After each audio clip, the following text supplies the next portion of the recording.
All right, good afternoon. So this is our noon hour update on the SARS coronavirus 2, also called SARS-CoV-2, and the COVID-19 update. So the virus is called SARS-CoV-2, and I'll talk about why that is in just a second, and the disease that it causes is called a COVID-19. I'm joined today by some pretty impressive speakers, and I'll introduce them in just a second. There are 3 additional speakers in addition to me. 3 of us are from the Dr. Kiran C. Patel College of Osteopathic Medicine at Nova Southeastern University. And our 4th speaker, our last speaker of the day, is from the Memorial Healthcare System. I'll introduce all 3 additional speakers in just a second. I also wanted to say thank you to Elkin Alfred from United Way for organizing this webinar. And the reason we are doing webinar today instead of an in-house on-site presentation is because of social distancing, which Dr. Fateh will talk about soon. I have a quick disclaimer. There are no conflicts of interest that I have that I need to declare. So our speakers of the day are myself, Dr. Foster-Moumoutijis, from KPCOM NSU, Dr. Fateh, who is also from KPCOM NSU. In addition, she is also the Broward County Medical Association president. We are very lucky to have both of these ladies join us today. And then our last speaker of the hour is Dr. Corey Fredericks, a pharmacist from Memorial Regional Hospital, who brings amazing insight into our potential therapeutic options. So that said, I'll talk about genetic animal zoonotic spillover and the virus overview. Dr. Foster-Moumoutijis will talk about symptoms and the testing options and algorithm. Dr. Fateh will talk about the hospital response to the virus and the disease. And Dr. Fredericks will talk about the therapeutic options. Some of the options are already in clinical trials, and he'll talk about the mode of action of these drugs. So that said, I want to start out the presentation by talking about the numbers that we see globally. So as of this morning, we see over 200,000 cases in 169 nations and territories, including the Diamond Princess cruise ship, which had over 600 infected individuals. As of now, we've closed about just close to 45% of these cases. So that's about 91,000 plus individuals. We've seen over 8,000 deaths. So when we consider the total number of cases, that mortality rate is about 4%. When we consider the cases that we have closed so far, that's this number, that's about 9% mortality. About 82,000 plus have recovered. So this is about 91% of these closed cases. That's a good sign. The vast majority are recovering. That is good. The currently infected numbers are about 55% of the total cases. It's still quite a bit, right? Over 100,000 individuals. The vast majority of these have a mild illness, which is good. They are still contagious, and we'll talk about that in just a second. And about 6% of the currently infected individuals are in serious condition or in critical care. So that's a tremendous reliance on the healthcare system for us to make sure that these individuals recover. Let's look at the numbers here in the United States. We have, as of this morning, just over 6,500 cases. So it jumped over 1,000 since yesterday. In New York alone, we see 1,653 cases, followed by Washington State, which has just over 1,000 cases, followed by California, which is close to 600, New Jersey about 267, Massachusetts 218, and then, of course, Florida. And I'll talk about Florida in just a second. So as of this morning, we've seen 116 deaths due to COVID-19 just here in the United States. So that brings us to a mortality just under 2%, so about 1.8%. And if we were to look at numbers in Florida, As of this morning, the numbers have been 216 infected. Of these, 7 individuals have succumbed to the illness. Broward County, the Tri-County area, shows the highest number of cases in Florida. And of the Tri-County area, Broward County has the highest number at 55, followed by Miami-Dade at 43, followed by Palm Beach with 13 cases. So if you do want to keep track of cases here in Florida, this is a great website that will update you. So let's talk about why we are at this crucial tipping point, so to speak. So to talk about that, we have to consider how it is that this virus spreads. So we know now that it is mainly person to person, right? How does that happen? We'll talk about in just a second. So if 2 individuals are in close contact with each other, so that's within 6 feet and for at least 10 minutes or greater, then they're considered to be in close contact. And the way it spreads from person to person is via respiratory droplets. What does that mean? It means if the infected person is coughing or sneezing, they dispel these respiratory droplets in the air that may be laced with infectious virions that then land on the susceptible person's face, eyes, nose, or mouth, and subsequently infect them. So a good rule of thumb, we all want to, not just now, but at all times really, cover our coughs as well as sneezes.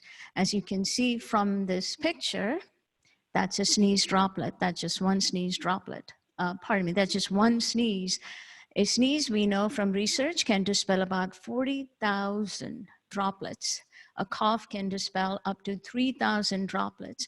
And some of these can shoot across the room. 6 feet is a safe distance, but some of them, depending on the vigor with which the sneeze happens, can travel even further. Okay, so the vast majority of cases are spread person to person. We know that there is symptomatic spread. What that means is individuals with symptoms are contagious, but we also know that individuals without symptoms are also contagious, which makes this a trickier proposition to control because we don't know who's really infected and contagious unless we test them. In addition to person-to-person spread, we also know that there is fomite transmission. That means inanimate objects can get contaminated with secretions that then act as the focus of infection. So what does that mean? If I, for instance, I am asymptomatic, right? I don't have fever, cough, shortness of breath, but let's say I have the SARS coronavirus 2 infection and I have no symptoms and here I am holding the microphone, then all the droplets are landing on this microphone and now this microphone becomes a potentially contaminated surface, okay?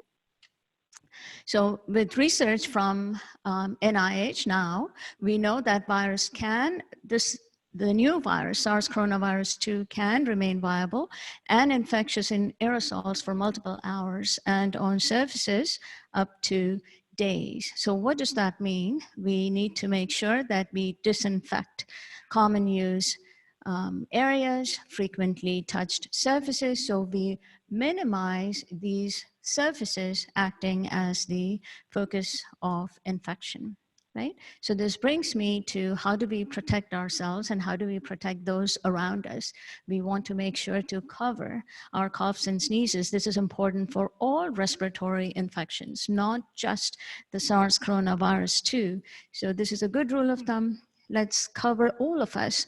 Let's cover our coughs and sneezes. And once we sneeze into a handkerchief or a tissue, for instance, we want to dispose of the tissue, preferably in a trash bin with a lid that you don't have to use your hand to open. And once you finish coughing or sneezing into a tissue or handkerchief, you want to make sure to wash your hands. And there's a right way to wash your hands. If it's soap and water, you have to do it for at least 20 seconds. If it's hand sanitizer, you can only use that if your hands are not visibly dirty. And if you're using hand sanitizer, you want to make sure to have at least 60% alcohol and use enough to cover all surfaces of your hand and then rub your hands until it's completely dry.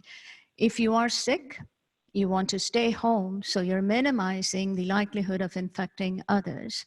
Of course, if you need healthcare, then you have to call your healthcare provider, and Dr. Fateh as well as Dr. Foster-Moumoutijis will talk more about this. If you do have to be out in the community to seek healthcare, then wearing a face mask will not eliminate chances of infecting others, but it will certainly minimize chances of infecting others.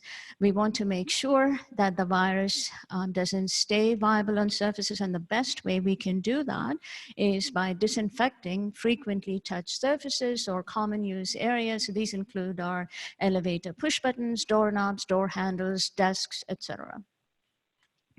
And of course, we also want to make sure we are not in close contact with people we don't know. And Dr. Fateh will talk about social distancing, which is how do we prevent being in close contact with others. So she'll talk more about that, in just a few minutes.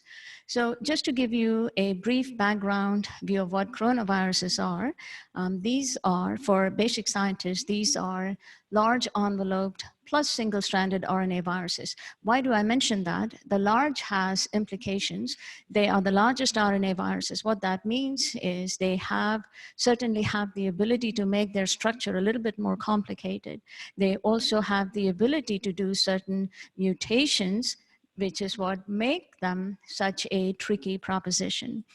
Typically, enveloped viruses are not very hardy outside the human body, but the fact that these viruses are the largest RNA viruses, like I mentioned, make them a little bit tricky. They have a few more tricks up their sleeve, which means even though they're enveloped, they can still be viable outside the human body, which is why surfaces now have to be disinfected.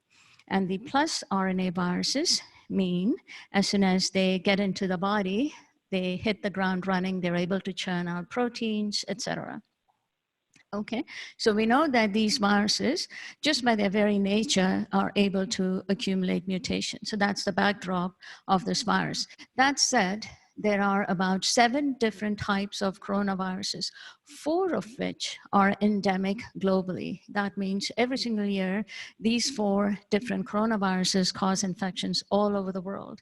And the kinds of infections they cause are just common colds, just upper respiratory tract infections. So we recover from them and we are fine. In this case, bats and rodents seem to be reservoirs, and camelids, so camels, for instance, alpaca, etc., these seem to be the intermediate hosts. Okay, so if we look at the phylogeny and we try to ask ourselves, what is the ancestry of the current coronavirus? We know that it belongs to the same family, the same genus as the SARS coronavirus and MERS coronavirus, both of which are a little bit more dangerous than the common cold-causing coronaviruses, right? Both of these viruses have caused fatalities in the past. Of the 2 viruses, the current virus has a greater similarity to the SARS coronavirus, which is why the name suggested for it by scientists have been SARS coronavirus 2. It's about almost 80% identical to that virus. In addition, it also shows greater than 96% identity to a known coronavirus that we've isolated from a bat, and which is why we think that the virus came to us from the animal kingdom, from bats to an intermediate species, which we think is pangolin, which is a mammal. And we think it's the pangolin based on 99% genetic similarity between coronaviruses that we've isolated from some of the first infected humans and from this cute little mammal, pangolin. So the research paper that talks about this is still under review, and we should be seeing it soon. So if we looked at SARS coronavirus, the natural reservoir for that was bats. It also caused atypical pneumonia. We saw just over 8,000 individuals infected with this virus. About 774 died. This was spread out across 37 countries, far less than the plus 160 countries that we see today. It had 9% mortality, but that mortality went up considerably higher in the elderly population. The intermediate host, which is what brought it to us from bats, was the masked palm civet, which was a delicacy in southern China, where SARS began. So there are some key differences between the two. In the case of SARS, only the symptomatic individuals were contagious. In the case of COVID-19, it's also the asymptomatic individuals who are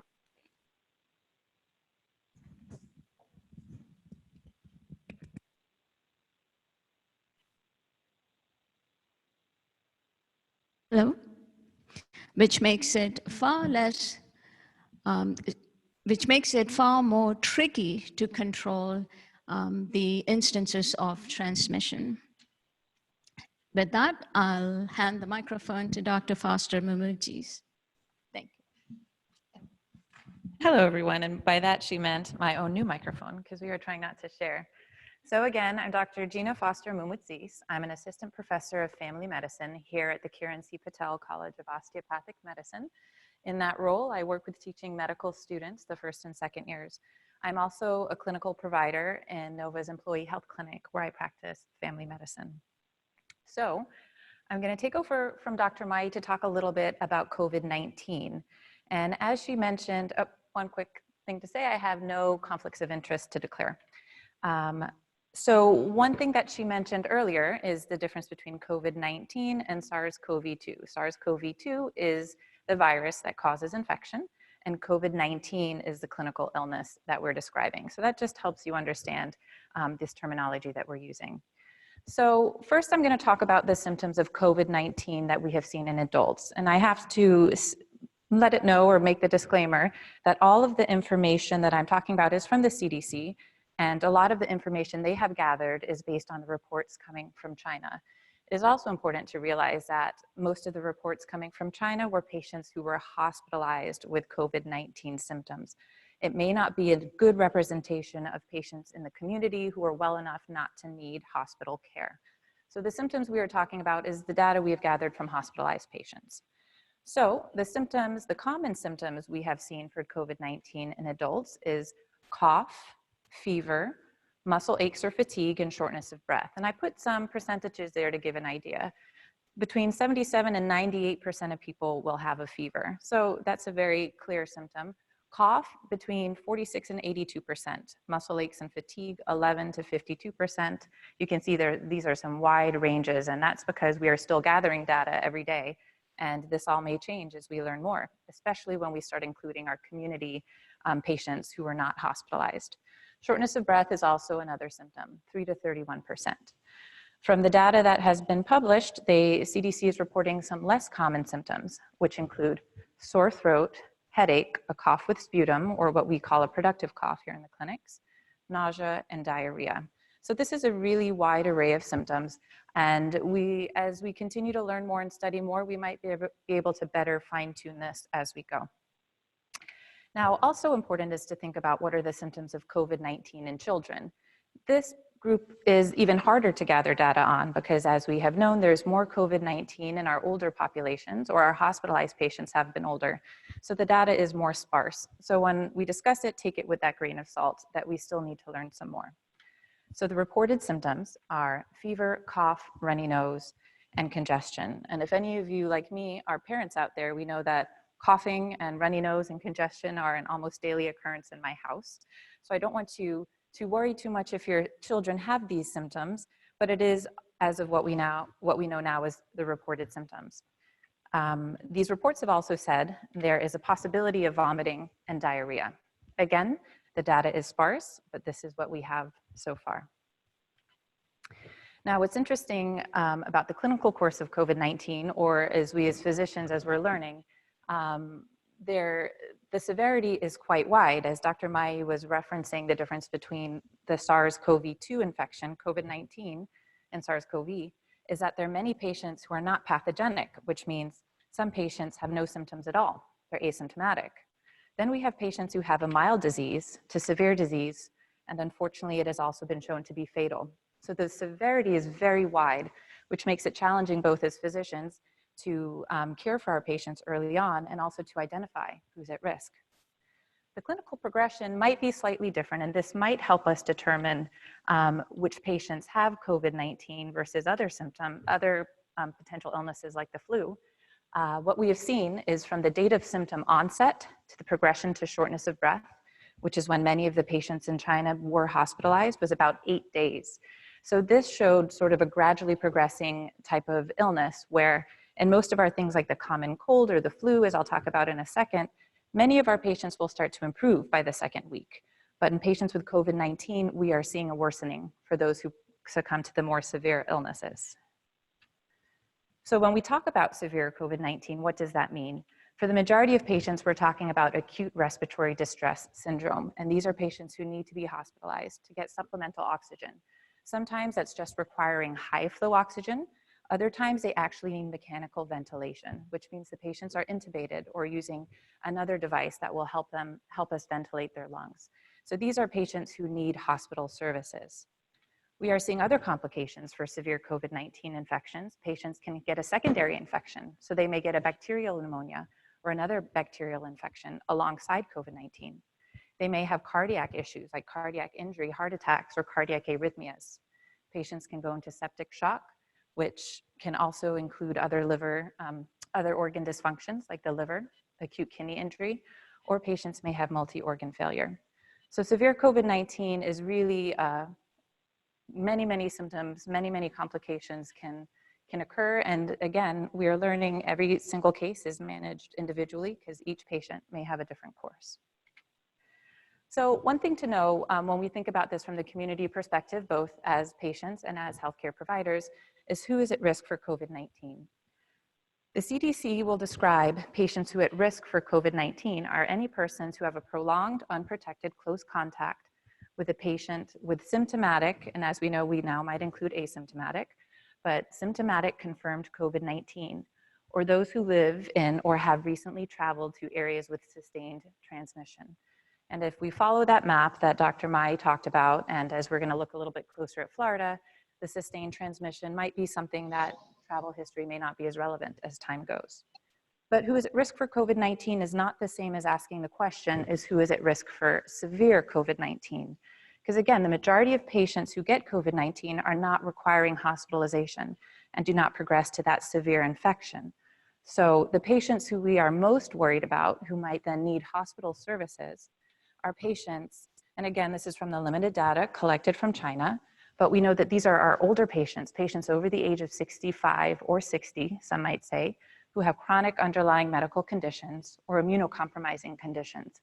These are the patients who we have seen have gone on to progress to maybe to have the acute respiratory distress or to have some of those other complications discussed earlier.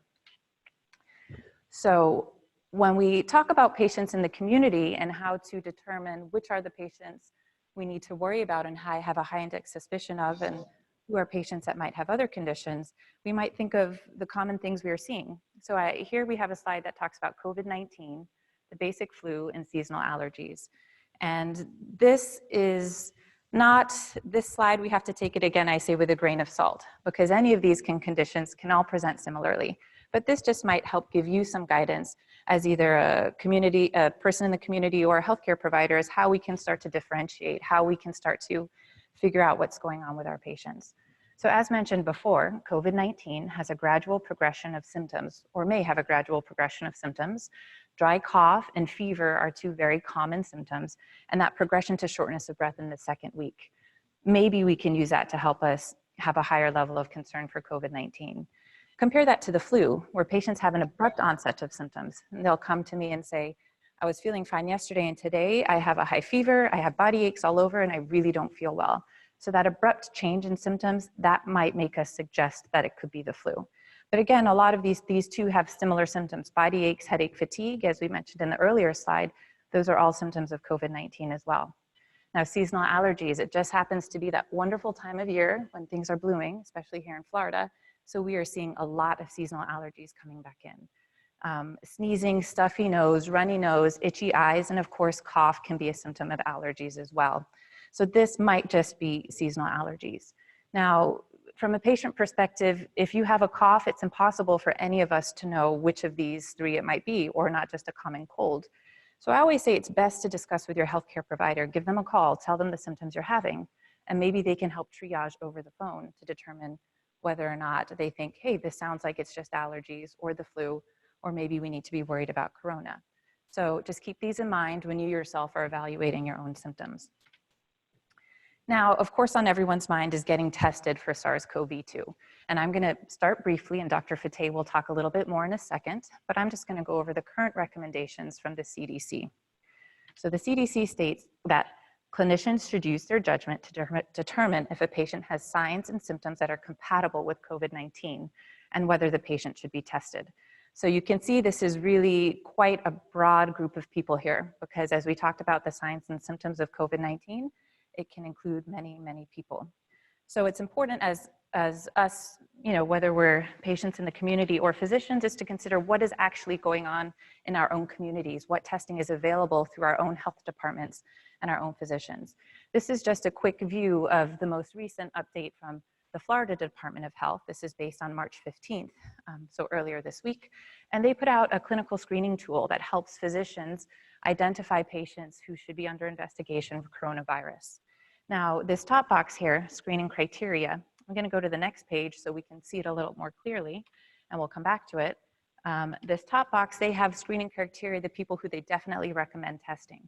Those are any person who's had close contact with a laboratory confirmed COVID-19 case, persons who have been hospitalized with an acute lower respiratory illness of unknown origin. So for instance, they're not known to have the flu, or they haven't identified another pathogen in the hospital, or persons who have a history of travel to and from an affected geographic area with widespread community transmission, or any person over the age of 65 with chronic health conditions and symptoms, and any immunocompromised person. So these are the people that we are saying is our high priority to test. They're not the only people for whom testing is recommended, but they are the highest priority. Again, if we go back to thinking about that severe COVID-19 infection, this is really trying to identify, as the last two, our patients who are at highest risk of going on to need hospital services in the future. The Florida Department of Health also has an expanded testing criteria, which, like the CDC, says it's up to the discretion of the physician to do testing. And if that's the case, the physician will have to make their decisions based on clinical judgment, the gathering of history, and potential exposures in the past. And with that, I'm going to pass on to Dr. Fateh, who will tell us a little bit more about what's going on in the hospitals in our community here in Broward.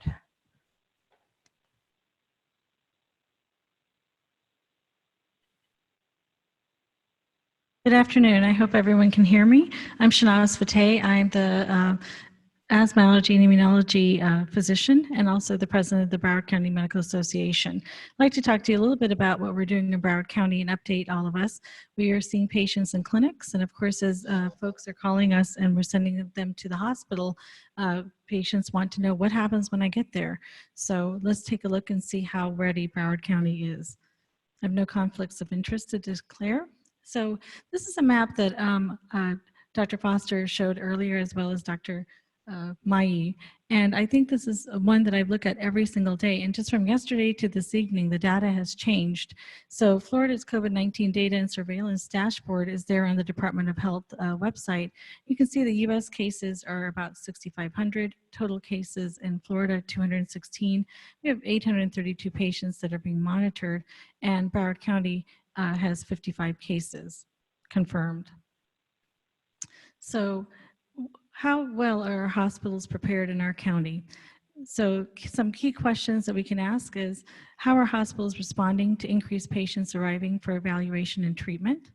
What plans and measures have been implemented? Do we have enough ventilators and isolation rooms for patients in our county? And what are the unidentified needs and gaps that still need to be addressed? So coronavirus cases in Broward County, we had a single biggest one-day jump in new COVID-19 confirmed cases. More than half of these patients were over 60 years of age. So on March the 6th, we had 2 confirmed cases. They were the first ones in our area. By March 16th, we had 39 confirmed cases. As of 3/17, 55 confirmed cases. So as these numbers are increasing, and we're expecting to see a surge of patients coming into our hospital systems in the next few weeks, we're going to look at a process of what's been developed in our county at the various hospitals. So will they be able to meet patient demand? This is an interesting NPR podcast that I listened to just on Monday. Dr. Jia Chan Public School School of Public Health, Harvard, did a math calculation and looked at about 750,000 hospital beds in the United States. If 20% of the 250 million adults in the US get infected with COVID-19, that would affect 50 million patients. And we know that the majority of cases of patients that will get COVID-19 infections, if that happens, will be of the mild clinical presentations, as has been shown earlier. If 20%, however, of those infected develop more acute infection, then we may have up to 10 million persons with more moderate to severe infection. And from there, if we keep doing further calculations, if we have 10 million people affected with moderate to severe infection, and some of those require more intensive care hospitalization, then we may have some issues with our supplies. So we can look at other countries across the world and learn from their experience in terms of how ready were they for COVID-19 preparedness. So without taking necessary precautions, hospital systems can be rapidly overwhelmed. The example was in Italy, where the hospital systems were rapidly overwhelmed. Social distancing and travel restrictions were late by 2 weeks per public health officials in Italy. So delayed implementation of restrictions and social distancing in the US can lead to shortage of providers, shortage of specialized equipment, including ventilators, IV pumps, and monitors, and also shortage of equipment that we need to protect ourselves as well as patients as they're coming to the hospital. Personal protective equipment and gear, including N95 masks, as well as gowns and gloves, may also become short. Many of us have been familiar watching folks on TV talking about the flattening of the curve. So over to the left, I have a graph that shows that what happens without protective measures. So without protective measures, we're going to see a sharp increase in the number of patients who get diagnosed with COVID-19, and this may become exponentially increasing. And in Italy, that certainly was shown. Measures of social distancing and measures that are implemented in the United States, we hope, will cause a flattening of this curve and less of a peak. So the major hospital systems in Broward County have all implemented protocols to respond to the COVID-19 pandemic. The hospitals have implemented new measures, including protocols that are really geared by the CDC, the Florida Department of Health, the Broward Department of Health. They have been working with community leaders and key health care stakeholders in our community. They've also been increasing and ramping up their ability to do laboratory testing and triage capabilities. The hospital triage and clinical workflow, patients arriving at local hospitals such as Broward General, Westside Regional, Memorial, HCA hospitals are directed into 2 lanes. So once they come to the hospital, they are right at the point of entry being screened and questioned and temperature testing. From there, some of the hospitals are beginning to put outside tents so that they can even be screened before they enter into the hospital. Memorial Hospital West and Memorial Regional have both done this already, and other hospital systems are all beginning to follow.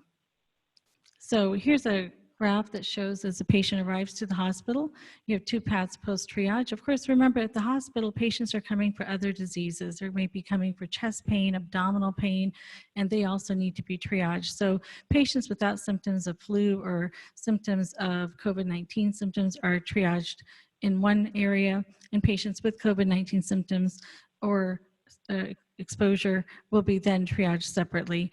These patients are typically put in isolation, they get masks, and then a detailed questionnaire is provided, an examination by the clinician. And if these patients do need to be admitted, then they would be admitted and tested.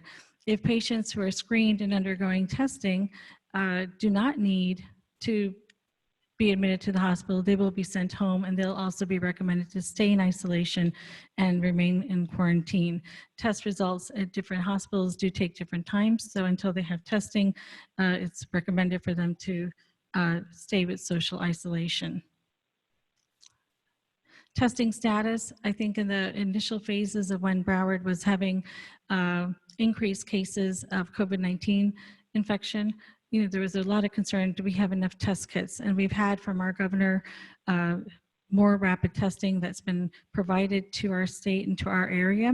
Most people arriving at the hospital at this time are not being tested. We are having limited test kits, and so Florida has received now 1,000 kits, which are being distributed to the hospitals and Department of Health labs.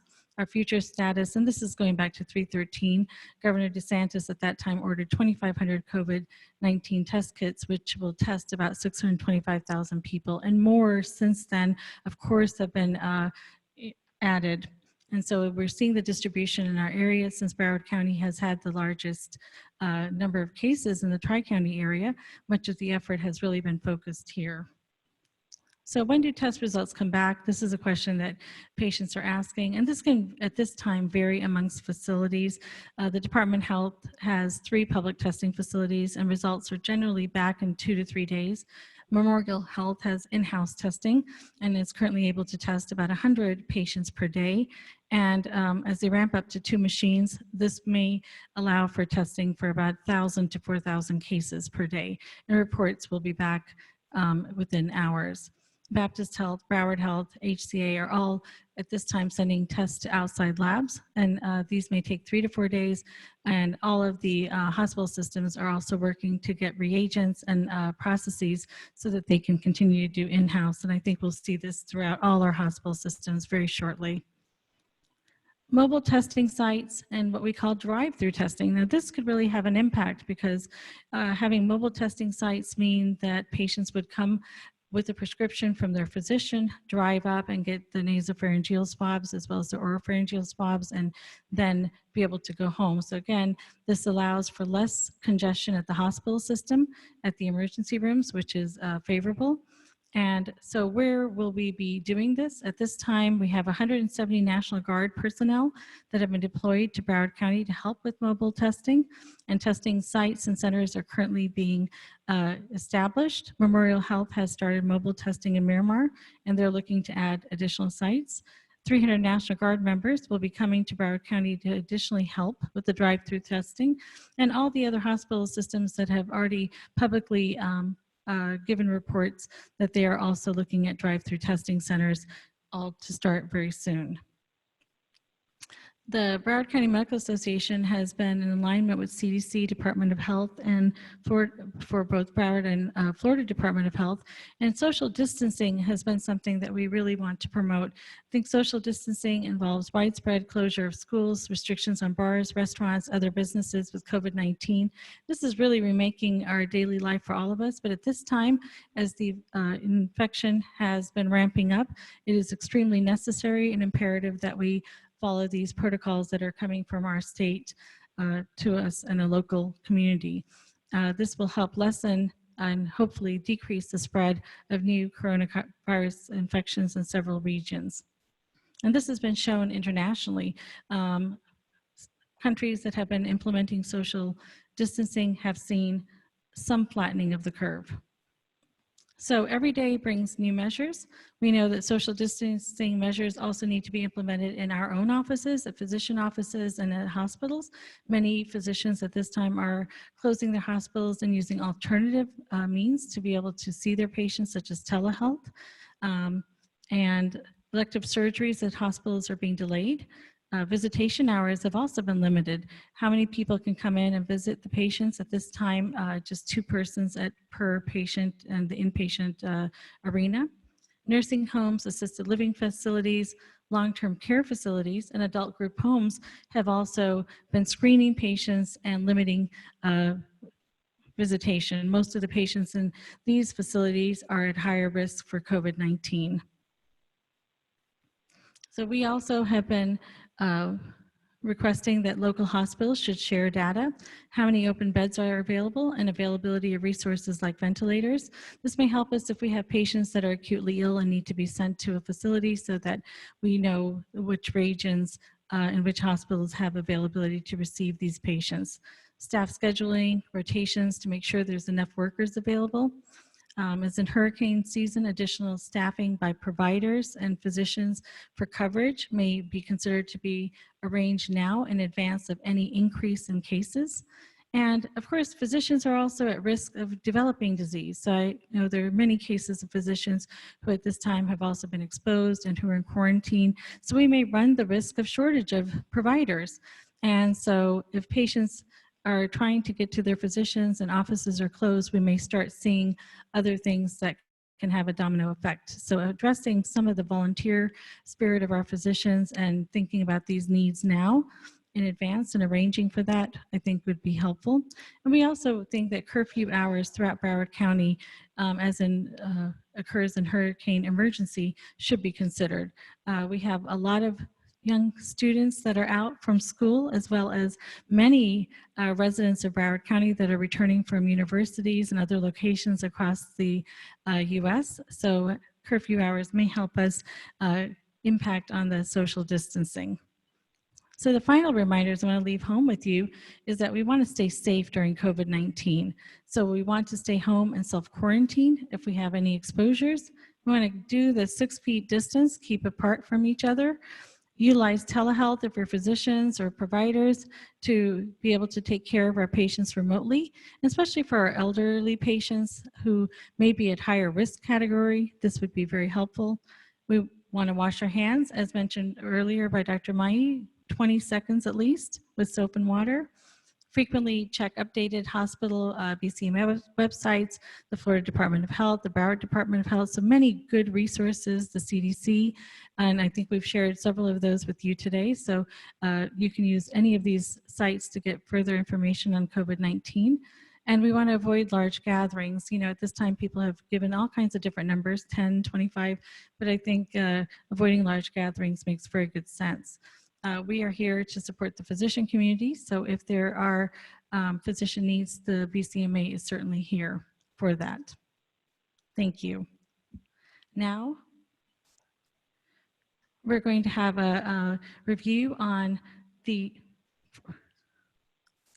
so now we will have the last part of our morning from Dr. Fredericks at Memorial Health Systems. Hi, thank you for having me.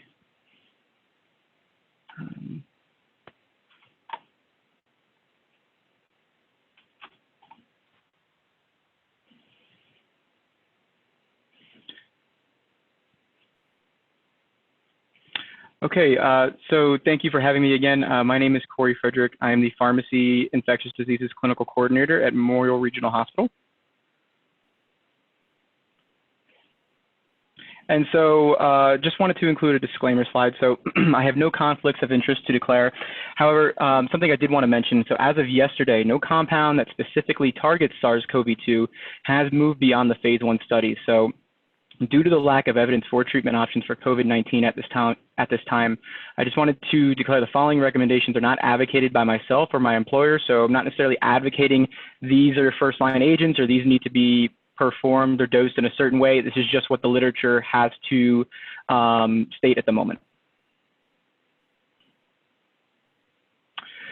So looking at the pathogen, so the SARS-CoV-2 pathogen, SARS-CoV-2 has an envelope S protein that enables the virus to bind to the angiotensin converting enzyme 2, or ACE2, and it uses that as entry into the ACE2 expressing cells. So ACE2 cells are common in the heart and lungs. Actually, one study estimated about 83% of ACE2 expressing cells were alveolar epithelial type 2 cells, suggesting that they can serve as a reservoir for viral infection. And so this pathogen also, obviously, as stated before, it shares 80% of the sequence identity with SARS-CoV-1. So while that's important for us to know, is that allows us to better understand COVID-19, and it also allows us to apply possibly previous evidence related to SARS-CoV-1 to SARS-CoV-2 in terms of pharmacotherapeutic options. So that brings me to the first option I'd like to discuss today, and that's Lopinavir, ritonavir, or Kaletra. So this agent has been used in the setting of treating HIV for quite some time. So Lopinavir binds to HIV-1 protease activity and inhibits the cleavage of polyprotein precursors into functional proteins required to spread infection. So what essentially Lopinavir does is it inhibits the protease enzyme. The protease enzyme is responsible for cleaving the immature HIV cell into the mature HIV final stage, and at that point, it allows it to replicate and spread throughout the body. So that's Lopinavir's activity. Ritonavir is a CYP3A4 inhibitor, so it's a PK booster that allows Lopinavir to have a longer activity endogenously.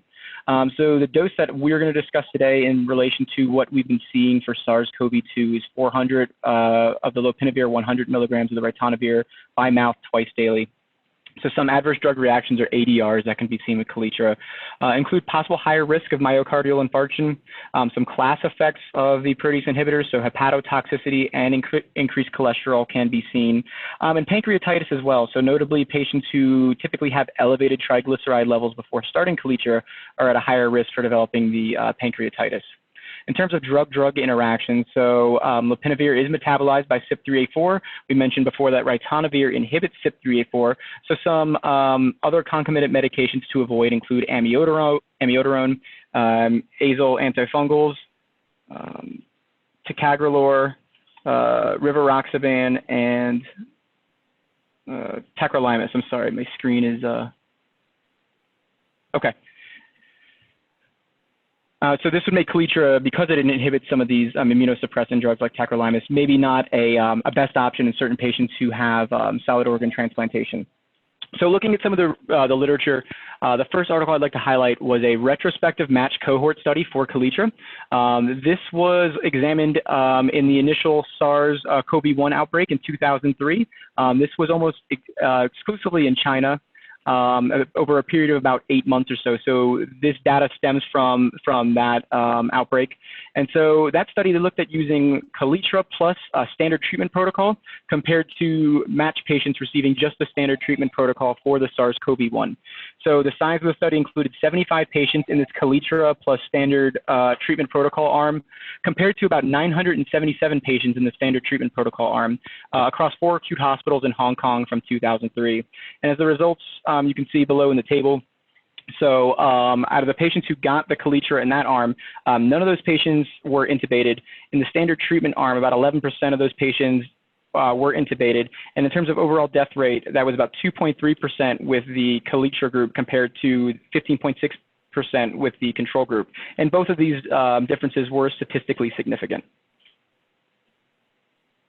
The next study I wanted to highlight is shifting gears a little bit. So this is a matched cohort study.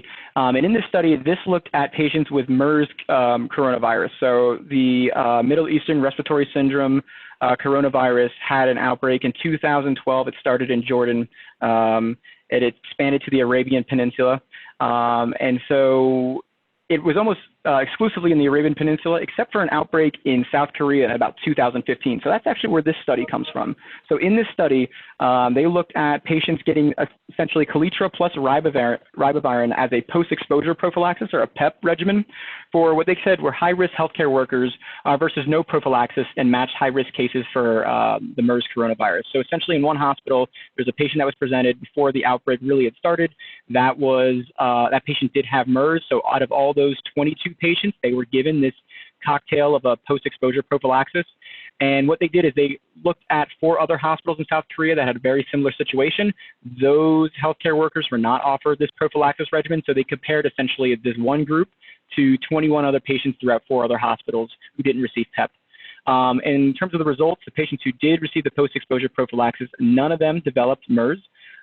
In terms of the patients who did not receive post-exposure prophylaxis, almost 29% of those healthcare workers did subsequently develop MERS coronavirus symptoms, but it wasn't without its caveats. So in terms of tolerability, about 21 out of 22, so almost every patient out of the post-exposure group eventually complained of certain adverse drug reactions, including diarrhea, nausea, stomatitis, as well as fever.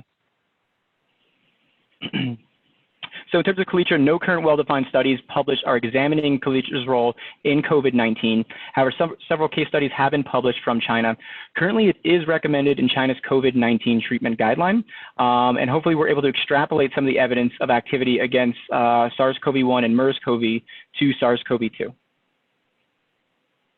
So shifting gears, the next agents I want to talk about, the first is chloroquine. Mechanism of action, it binds to DNA and RNA polymerase and interferes with metabolism and hemoglobin utilization by by the parasite. So usually this is exclusively used in malaria parasites. The dose we are going to discuss today is 500 milligrams PO/BID. Adverse drug reactions include cardiomyopathy resulting in cardiac failure and resulting even so far as to cardiac death. Some extrapyramidal side effects, including tardive dyskinesias and dystonias, have been reported as well. A wide range of myelosuppression has been seen with chloroquine, and hypoglycemia as well.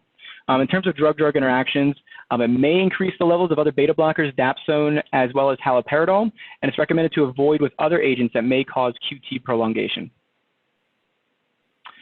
However, the other drug I want to talk about too is hydroxychloroquine. So essentially, this is a less toxic metabolite of chloroquine, and this is gaining a lot of momentum in some of the recent literature surrounding COVID-19.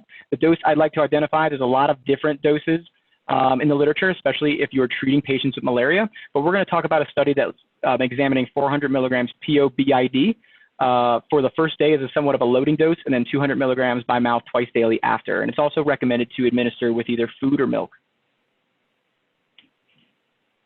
Some adverse drug reactions with hydroxychloroquine we talked about in the previous slide. A lot of these are somewhat the same, and the drug-drug interactions are going to be similar too, but not on the scale as chloroquine because it is a less toxic metabolite.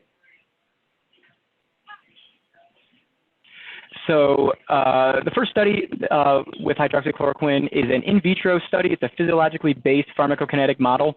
And so what they did is they measured the activity of chloroquine and hydroxychloroquine using SARS-CoV-2 infected vero cells. They looked at 5 different dosing regimens for hydroxychloroquine. What they found is that hydroxychloroquine in the SARS-CoV-2 infected vero cells is actually more potent than chloroquine.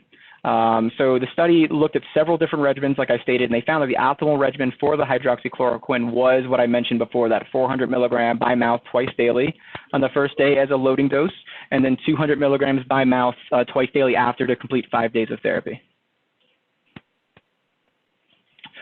So previously, chloroquine has been investigated for use in enteroviruses, other coronaviruses that were mentioned on this call already, chikungunya as well as dengue. So it's estimated or hypothesized that chloroquine interferes with terminal glycolization of the ACE2 cellular receptor. And so why that's important is it's hypothesized that this can disrupt SARS-CoV-1 receptor binding, resulting in an inhibition of infection and spread of disease. So there's already been literature published in 2005 that says that chloroquine prevents binding of the ACE2 receptor cells with SARS-CoV-1. And so when we consider that SARS-CoV-1 did use the ACE2 cells to bind to, it's estimated that SARS-CoV-2 almost exclusively binds to these ACE2 receptor cells. That's a target for a lot of current vaccines and treatments that are ongoing right now. So it's thought that maybe this could have, if equal, if not even better, effects on that binding process with SARS-CoV-2. And of course, the international community is urging China to publish any peer-reviewed evidence they may have of using chloroquine or hydroxychloroquine. The next agent we're going to discuss is Oseltamivir or Tamiflu. It inhibits influenza viral neuroamidase, responsible for cleaving the immature virus from the host. So very similar to kind of how we talked about with protease inhibitors. This inhibits the influenza virus from being cleaved from an immature state to a mature state and then being responsible for replication. The dose commonly seen, at least in influenza patients with normal renal function, is 75 milligrams by mouth twice daily. And in terms of the ADRs, I wanted to discuss generally when you think of Tamiflu, we've always kind of heard of these neuropsychiatric events that can occur in these patients. Over the past several years, there's been a lot of literature published that's really demonstrated that this isn't as prevalent as what we previously thought. So I wanted to highlight this article here that was actually published in January of this year. So it was a very large South Korean analysis that reviewed about 1.2 million patients that received Tamiflu out of a pool of about 3.3 million patients overall as just in total. And what they found is out of those patients that actually received Tamiflu, the incidence of a neuropsychiatric event was actually lower compared to the controls not prescribed Tamiflu. And so the study and the conclusion of that article was that this warning actually appears unwarranted. So something just to consider in terms of that neuropsychiatric event warning on Oseltamivir's label. Drug-drug interactions, probenecid may increase levels of Oseltamivir.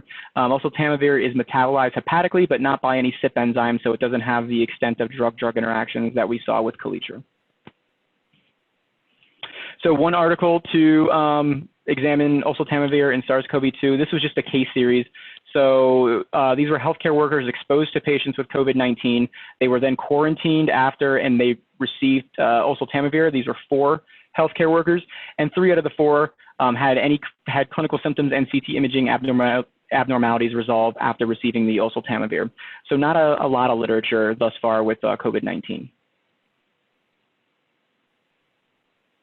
Last agent I'd like to talk is remdesivir. This is a broad spectrum nucleotide analog that obscures viral RNA polymerase. So this agent was developed after the,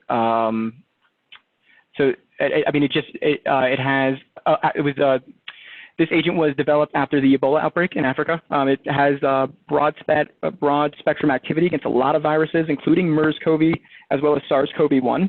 The dose is currently under investigation, so there's a lot of regimens that are being studied. The most prominent that we see in some of these articles are 200 milligrams IV as a loading dose, followed by 100 milligrams IV once daily for either 4 to 9 days, somewhere within that span to complete a 5 to 10 day regimen. In terms of ADRs and drug-drug interactions, it's not really well known at this time because, again, this is an investigational agent that's currently in phase 3 studies. So the only way to get it right now is if your site is enrolled in a study. Obviously, you have access through it through the manufacturer, Gilead, or you can apply for expanded access or compassionate use based on Gilead's parameters. So what I wanted to highlight is we have a lot of in vitro studies.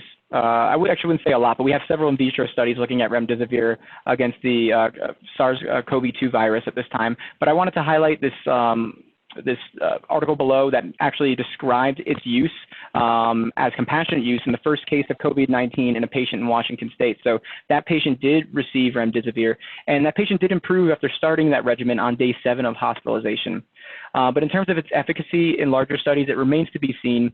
While SARS-CoV-2 shares approximately 80% of the RNA sequencing with SARS-CoV-1, like we previously mentioned, it's estimated to share about 96% of the RNA polymerase sequence identity with SARS-CoV-1. So that's good news in terms of remdesivir because since we've seen it be effective against SARS-CoV-1, since it works by inhibiting RNA polymerase, it has a very high probability of having similar efficacy on SARS-CoV-2. And so just to summarize, those following summaries are based on currently available data. Information right now is quickly evolving with COVID-19. We may discover new or old agents with activity by themselves or synergy in relation to combination therapies with other agents. There's also a discussion of who should receive pharmacotherapy, so that's not something I've really touched on, but there's a thought that in some of these more mild cases, these patients should just go home, self-isolate, and use supportive care. And that's generally the recommendations right now, that these pharmacotherapeutic options should really be reserved for more of those severe pneumonia cases of COVID-19. And it's important to remain vigilant and updated with the latest peer-reviewed medical literature on COVID-19.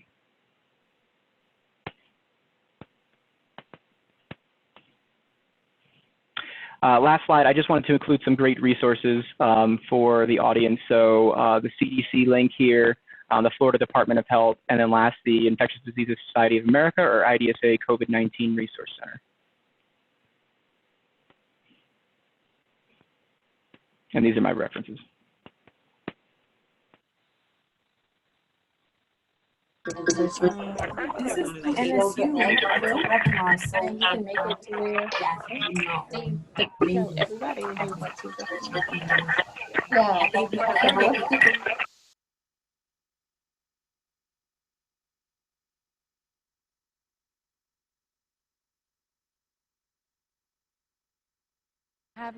Have there been any questions coming through? Elkin, have you received any questions for us?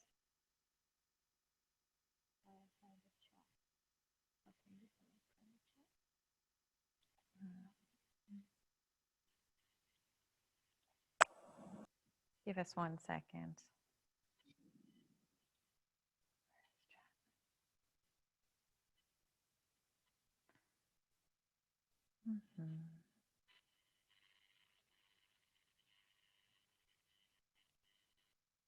Okay, give us 1 second to review this.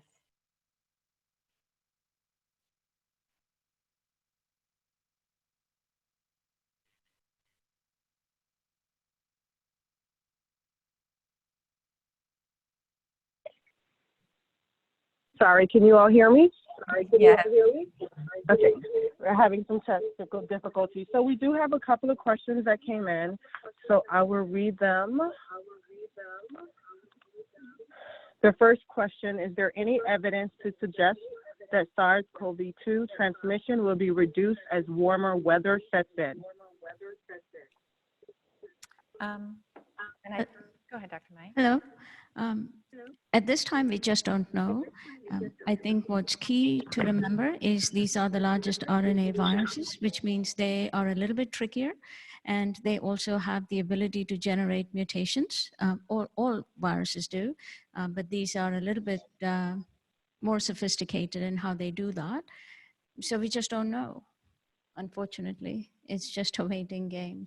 What makes it more complicated is the fact that asymptomatic individuals are also contagious. The second question, we're seeing smaller clinics set up drive-through testing quickly. Foundations in Palm Beach, or Fountain Care in Palm Beach, and another in South Dade. Is this something larger healthcare systems are not doing yet? Why is that? What is the different reality for larger healthcare systems? So I'll take that question. This was in the paper yesterday in Sun Sentinel, and different stakeholders in our community are starting to do the same thing and trying to, now as testing kits are coming into South Florida with a higher percentage, we'll probably start doing the same thing. I think our healthcare system, as I mentioned earlier, Memorial has already set up screening in terms of drive-through screening and mobile units with the aid of the National Guard, and they are already looking at a second site to start in Pembroke Pines. So the different hospital systems are all trying to, at this moment, meet multiple different prongs of healthcare issues, making sure that they have enough hospital beds, isolation rooms, ventilators, supplies, and 95 masks. And as you know, yesterday, again, nationally, we had more supply chain release. Even at the White House talked about construction masks being provided until we get enough N95 masks. So the healthcare systems are all trying to put smaller drive-through units, and this is something that Baptist Health, Broward Health, HCA, and Memorial Health are all taking the lead and getting this done so more patients can be seen rapidly.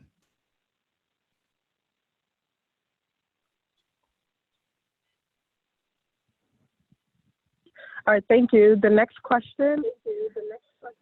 Any updates on antiviral meds available now? I think Dr. Fredericks answered this question, but I'm not sure.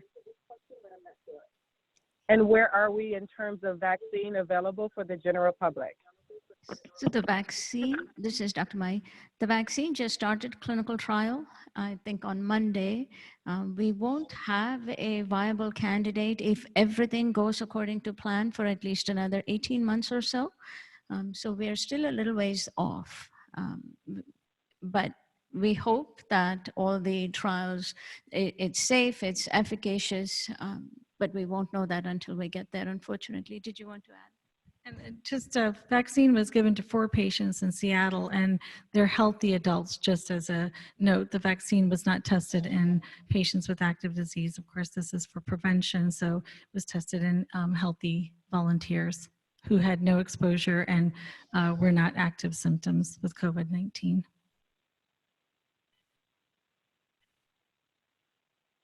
Just to answer a couple of questions about the slide and the recording. Yes, the slides will be available soon. Our goal is to get them up today, latest early tomorrow morning, and then the recording will be also available on United Way of Broward County's website.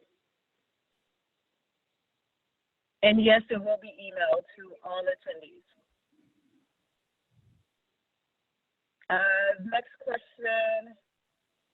How will we be notified of the testing sites available for patients? I believe the question says, will the recommended treatment pills be given to patients who have heart disease?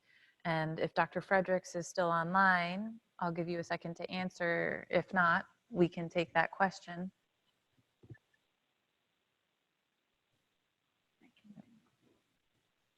So from what I understand, remdesivir, which is in clinical trials here in the United States, it is reserved for severely ill individuals, right? So we don't, it's still an experimental drug. We don't know what toxic side effects it may have. So that's currently unknown. So that said, it's a risk versus benefit. If the risk of succumbing to the disease is so great that we want to give the benefit of the drug and we'll take the associated side effects and address them as they arise, then that's what we do, right? The goal is to save the patient's life. So I imagine each case will be weighed differently based on what the underlying conditions are. Okay, thank you. Thank you. And next question is, if we have to go to the store, what precautions should we take? Should we wear a mask even if it's not N95? So if we're going to the store and we have active cough, we have active symptoms, you should be wearing a mask. If you're coming to the doctor's office and you have active symptoms, you should be wearing a mask. And ideally, we don't want you to call us ahead of time so that we can give more detailed questions and get guidance in terms of what could be causing the cough. I think Dr. Foster talked about symptoms that sound very similar. As an allergist, we're certainly seeing a lot of folks with a similar presentation crossing all three of the symptoms presented in the slides, albeit most patients have not had any, none of our patients have had fever. Should we wear a mask even if it's not N95? Yes, I think we can do that. Yeah, and I would definitely agree with Dr. Fateh, because again, if we remember Dr. Mayi's slides, that even if they're not the N95 masks, they can catch many of those respiratory droplets that are coming out of your mouth. So it may not be as perfect as an N95, but it is certainly better than not having any mask on. So yes, if that is for patients who are actively symptomatic, if you're having cough and cold, that would be beneficial for people around you to help protect our community. And if possible, stay at home if you are symptomatic. And I'm sorry, I think Dr. Fredericks was muted. I think you're unmuted now, Dr. Fredericks. Hi, okay. No, so I agree with all the answers provided to the questions. Just to, again, I think the question for me with antiviral treatments for patients with heart disease, it's always going to be on a case-by-case basis. So as mentioned in my slides, both Kaletra and chloroquine or hydroxychloroquine can cause certain cardiomyopathies. So that just has to be taken into consideration with the patient's concomitant medications, other risk factors, severity of disease. So it's going to be a continuously evolving paradigm.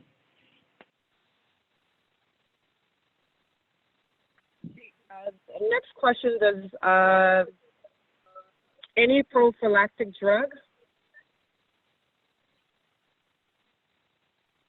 I'm sorry, could you repeat the question? The question was any prophylactic drug? Oh, prophylaxis. So at this time, there's no standard for prophylaxis. I mean, if you saw this, one of the studies earlier, they did reference using I believe Kaletra as a prophylactic option or a post-exposure prophylaxis in conjunction with ribavirin. So that's something that could possibly be, employed with high-risk patients. But again, that was a very small study. That's really for high-risk patients. So in that study, it was healthcare workers exposed to an active patient, at least with MERS. So at this time, nothing definitive. Right? Oh, he slammed the door. What are you doing out there? Other participants, make sure to mute your mic. Yes, I think someone was unmuted by accident, so make sure you mute your mic. There's a question also. Any other questions? There is one question about how will we be notified of the testing sites available for patients? I think that's a great question. Testing sites at this time are on hospital websites. So if a hospital system has a testing site that is available, you can check through their portals. The newspapers, media reports are also daily updating if there's testing sites available. So those resources may be helpful as well. Testing sites will be increasing in the Florida Department of Health. The Broward Department of Health will also has that information on their links. So as new sites are becoming available, those locations will be posted.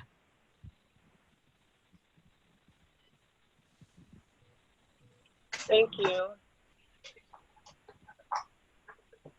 If we have no more questions, I think we're going to end. Elkin, I just wanted to add one thing to Whitney's question. She said, if we have to go to the store, what precautions should we take? I think the two doctors mentioned great tips on if you are sick, what to do. But if you're not sick, right, and you're going to the store to get a carton of milk, I've been telling people, and I know the doctors will agree with me, try to avoid peak times. So stagger your visits. That said, we just don't know when someone else might be going to the store. But if you're in the store, don't touch your face. Make sure your hands are clean before you touch your face. What I do if I have to run to the grocery store, as soon as I come back and unload my groceries, I wash my hands really well. I take a shower. It's a little bit overkill, but I have someone who is immunocompromised at home. So I just want to make sure that I don't bring anything home. So I make sure to take a shower, change my clothes, so I'm potentially disinfected.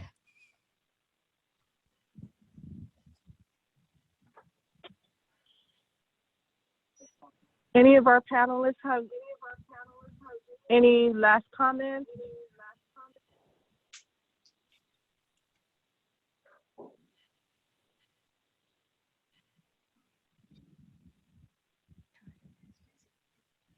If not, I want to thank Nova Southeastern University and Memorial Healthcare System and Broward Medical Association for putting this together. I think this was very informative. And, you know, United Way of Broward County is very appreciative of their expertise and sharing it with the Broward County residents. Again, this information will be available shortly on our website, and it will be emailed to all attendees. If you have any additional questions or concerns, please feel free to contact me via email at ealfred@unitedwaybroward.org. Again, ealfred@unitedwaybroward.org. Thank you, Elke. Thank you so much. And Bindu, we're going to switch over to the media calls in about 60 seconds. Okay.